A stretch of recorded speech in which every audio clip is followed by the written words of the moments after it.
देखो अपनी ड्यूटी छोड़ के फौजी साहब आप यहाँ क्या कर रहे हो? फौजी साहब मैं आपको ये बोल रहा हूँ, मेरा खून खोल रहा है। मैं बॉर्डर पर 20 सैनिकों को हटाकर जो देश के साथ गद्दारी कर रहा था कमांडिंग ऑफिसर, और वो मिलिटेंटों से सौदाबाजी करके घुसपैठ करा रहा था।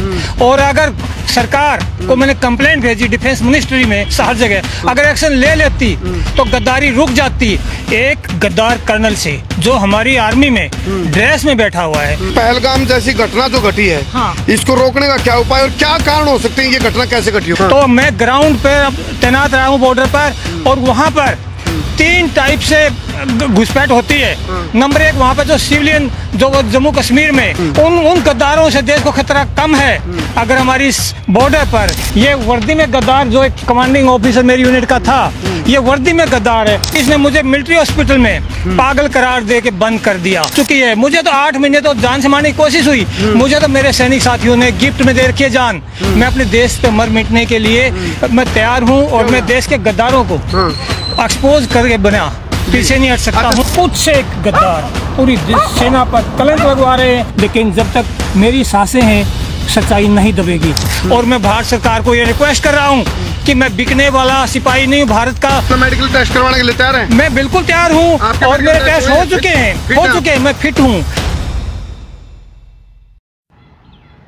पहलगाम आतंकी हमला के बाद पूरा देश की आंखें में बदला के अंगार है। सामने आप देख रहे हो करनाल की सड़कों पर एक जो फौजी है, जिस फौजी का हाथ में हथियार होने चाहिए, उसके हाथ में है बैनर, और एक हाथ में बैनर एक हाथ में फाइल, और चल पड़े हैं जो शहीद लेफ्टिनेंट विनय नरवाल के घर की तरफ। तो क्या कारण है वो हम पूछेंगे। फिलहाल देखो अपनी ड्यूटी छोड़ के फौजी साहब आप यहाँ क्या कर रहे हो? फौजी साहब भाई साहब, ड्यूटी छोड़कर नहीं, ड्यूटी छुड़वाई गई है, और मैं ड्यूटी करने के लिए, अपनी देश की रक्षा करने के लिए जूझ रहा हूँ एक गद्दार कर्नल से जो हमारी आर्मी में ड्रेस में बैठा हुआ है। और उस गद्दार के रिपोर्ट करने के लिए भारत सरकार के मैंने हर अथॉरिटी के पास हजारों लेटर भेज दिए हैं, और मैं आज तक वो संघर्ष कर रहा हूँ अपनी ड्यूटी पर लौटने के लिए। और मैं सेना में कोई नौकरी के तरीके से भर्ती नहीं हुआ, मैं सेना में जज्बे से अपने देश की रक्षा के लिए गया था। और मेरा commanding officer colonel Amit Bisht, जिसने 20 सैनिक, जिसको आप देख सकते हैं लिस्ट, ये लिस्ट बनाई है। फौज में क्या है? मैं फौज में नायब सूबेदार के पद पर हूँ, और मैं कमांडो टीम का पहले तो एज ए मेंबर रहा, और फिर कमांडो टीम को लीड किया, और अपनी यूनिट और अपनी सेना का नाम रोशन करने के लिए 20 साल मैंने अपने आप को हमेशा दांव पे लगा के रखा, और मैं जूझा। सूबेदार साहब, अभी पहलगाम में 22 अप्रैल को इतनी दर्दनाक घटना घटती है, पूरा देश की आंखों में बदले के अंगार हैं, और ऐसी ऐसी घटनाएं आज को नई नहीं है। पुलवामा देख लो, या फिर अपनी संसद पे हमला देख लो, ताज होटल पे हमला देख लो, और उरी में देख लो, बहुत सारी वारदात होती रहती हैं। अब जो ये वारदात तो इसमें उसमें एक अंतर ये है भी टूरिस्ट पे किस तरह वारदात कर दी गई। और हमारे करनाल की हम बात करें तो शहीद विनय नरवाल की हम बात करें तो एक नौजवान लड़का जो एक सपने थे, नेवी ऑफिसर था, और 28 साल की एज के अंदर उसको मौत के घाट उतार दिया जाता है और शहीद हो जाता है, शहादत को प्राप्त। ऐसी ऐसी घटनाएं। अब आप उनके घर पे जा रहे हैं? मैं उनके घर जा रहा हूँ। मेरा पड़ोसी है, मैं भी करनाल का रहने वाला हूँ, विनय भी करनाल का रहने वाला है। मैं आपको ये बोल रहा हूँ, मेरा खून खोल रहा है। अगर आप मेरी जगह हो, मैं बॉर्डर पर 20 सैनिकों को हटाकर जो देश के साथ गद्दारी कर रहा था कमांडिंग ऑफिसर, और वो मिलिटेंटों से सौदाबाजी करके घुसपैठ करा रहा था। और अगर सरकार को मैंने कंप्लेंट भेजी डिफेंस मिनिस्ट्री में, हर जगह अगर एक्शन ले लेती तो गद्दारी रुक जाती, और गद्दारी रुक जाती तो देश के साथ गद्दारी नहीं होती। इस वजह से जी आपने तो 20 साल आर्मी के अंदर बिताए हैं जी, तो ऐसे में पहलगाम जैसी घटना जो घटी है, हाँ। इसको रोकने का क्या उपाय और क्या कारण हो सकते हैं? ये घटना कैसे घटी होगी? ये घटना वहाँ पर एक तो मैं आपको मैं बताना चाहता हूँ, मैं एज ए इंडियन आर्मी में नायब सूबेदार के पद पर हूँ, जिसे एक एक्सपीरियंस रैंक बोला जाता है, इसको राष्ट्रपति रैंक बोला जाता है।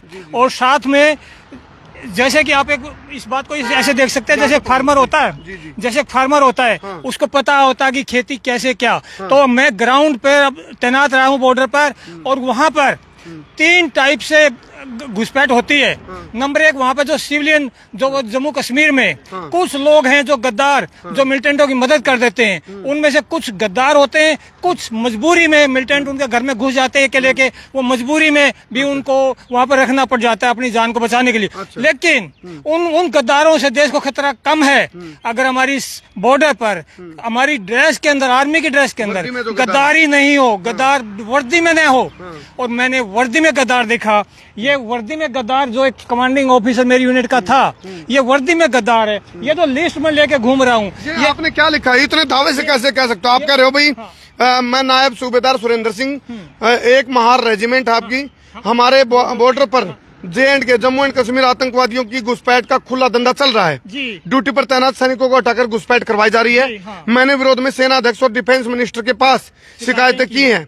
दोनों ने चुप्पी साध रखी है और कर्नल अमित बिष्ट ने मुझे तुरंत बॉर्डर से हटाया और जान से मारने की कोशिश की।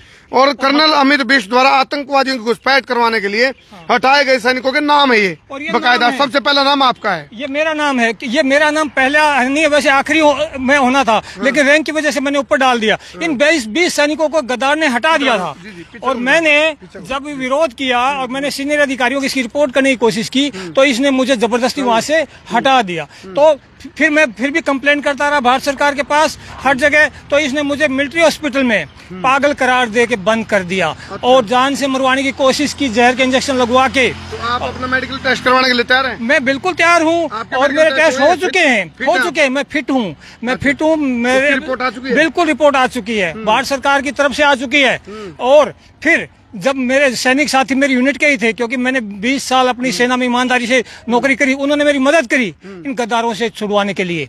और फिर झूठे डॉक्यूमेंट बना के जब मैं घर आ गया, मेरे ऊपर डिसिप्लिनरी एक्शन होना था और मुझे पेंशन ग्रांट कर दी। 37,000 रुपये महीना मुझे हर महीना पेंशन दी जा रही है। और मैं भारत सरकार को ये रिक्वेस्ट कर रहा हूँ कि मैं बिकने वाला सिपाही नहीं हूँ भारत का। मैं सपूत सेना में भर्ती हुआ था बिकने के लिए, सैलरी के लिए नहीं। मैं अपने देश की तो क्या होता है? ये यहाँ पर ये तन पर जाती है ना, तो इसमें अपना जो पर्सनल होता है वो खत्म होता है। सबसे पहले अपनापन खत्म होता है। सब कुछ फौजी के अंदर संकल्प होता है, या तो ये उतरेगी रिटायरमेंट के बाद या फिर शहीद होने के बाद। जी, ये जब ही उतरेगी। और अभी आप ये देख पा रहे हैं कि मुझे अपनी ड्यूटी से हटा दिया देश के साथ गद्दारी करने के लिए। अच्छा, और मेरे पास 100% इस बात के पक्के पुख्ता सबूत भी आपके पास? ये पुख्ता सबूत देखो। अब ये 500 फाइल भरी पड़ी है फौजी साहब। अच्छा, आपका केस कौन लड़ रहा है? ये केस में खुद लड़ रहा हूँ।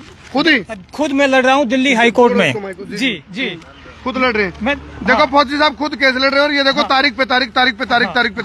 वकील क्यों नहीं करते आप? नहीं, वकील मैंने किया 2015 में। वकील को जब जिसमें 10-15 अधिकारी, बड़े लेवल के अधिकारी जो फंस रहे हो, तो वकील को दबा लिया, उसको डराया धमकाया या उसको जो लालच जो भी किया होगा, वो मेरे से पलटी मार के उनकी तरफ हो गया। हियरिंग होगी, आपको मिलती होगी। तो मुझे भी धमकी बहुत बार मिल चुकी है। मुझे तो 8 महीने तो जान से मारने की कोशिश हुई।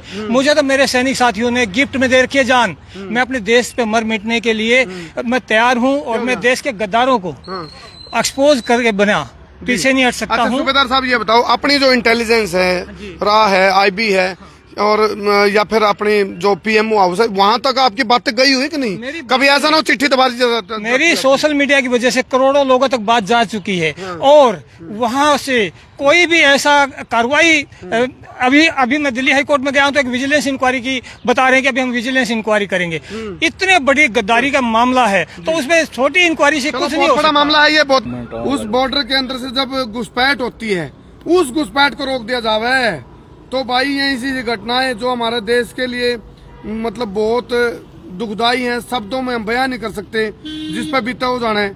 यदि आज हम करनाल के जो लाल हैं, लेफ्टिनेंट शहीद विनय नरवाल, उनकी पत्नी के हालात देख लो, उनके दादा के, उनके पिताजी के, उनकी बहन के, उनकी माँ, उनकी दादी, सबका रो का बुरा हाल है।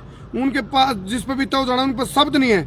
लेकिन एक बात वो जरूर कह रहे थे, मैं मिलकर आया था भाई परिवार में, वो कह रहे थे भाई यदि अपने जो खासकर घुसपैठ है या फिर इनका सुपड़ा साफ कर दिया जाए या इनका रगड़ा उठा दिया जाए आतंकवादियों का, तो उसके बाद कोई घटना नहीं होगी।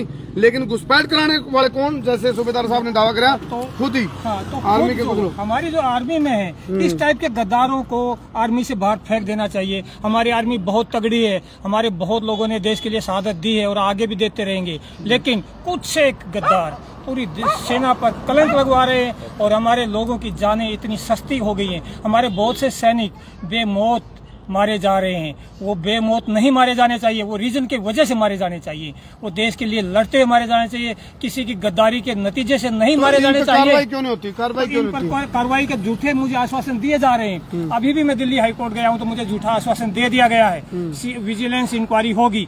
मैं नहीं मानता हूं जब तक मामले में SIT स्पेशल इन्वेस्टिगेटिंग टीम माननीय कोर्ट की नज़र में इंक्वायरी नहीं करेगा, जब तक नहीं हो पाएगा। कुछ एक लोग इतने प्रभावशाली होते हैं, उनकी पहुंच इतनी बड़ी होती है कि वो कहीं ना कहीं सेटिंग कर जाते हैं और सच्चाई को दबाने की कोशिश हो रही है। लेकिन जब तक मेरी सांसें हैं सच्चाई नहीं दबेगी। जब मेरे साथ साजिश हो जाएगी वो फिर बाद में मेरे देश के लोग जाने और सेना जाने और चलो भगवान जाने। सूबेदार जो सुरेंद्र जी हैं, नायब सूबेदार सुरेंद्र जी ने जो दावा कराया है, इनने जो दावा कराया है उसमें कितना दम है? प्रशासन से हम भी अपील करा इस मामले की निष्पक्ष जांच हो, ताकि कोई भी जो पहलगाम जैसी घटना है या फिर पुलवामा जैसी आतंकी घटना है, इस तरह घटना नहीं घटा भाई। नहीं तो एक कहावत है, मार पीछे पुकार को नहीं। बहुत बहुत धन्यवाद।